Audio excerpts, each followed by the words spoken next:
اب مجھے اندازہ ہو رہا تھا کہ میں نے کتنی بڑی غلطی کر دی۔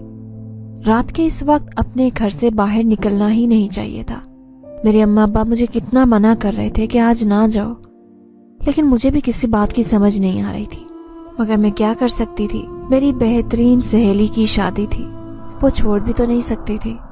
بہرحال جو ہونا تھا سو ہو گیا، اب آگے کا مجھے سوچنا تھا۔ تھک ہار کر میں نے ڈرائیور سے پوچھ ہی لیا کہ ہمیں اور کتنا وقت لگے گا، مگر اس نے میری کسی بات کا کوئی جواب نہیں دیا۔ مجھے بہت عجیب محسوس ہو رہا تھا۔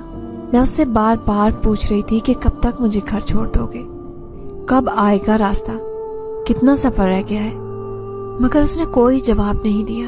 اب تو مجھے اس سے بھی گھبراہٹ ہونے لگی تھی، اس سے بھی خوف آ رہا تھا۔ میں دل ہی دل میں صورتیں پڑھتی جا رہی تھی۔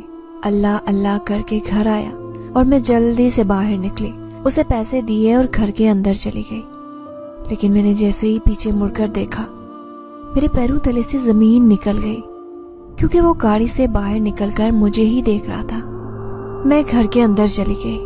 اماں ابا مجھے کہنے لگے کہ کہاں اتنی دیر لگا دی تھی۔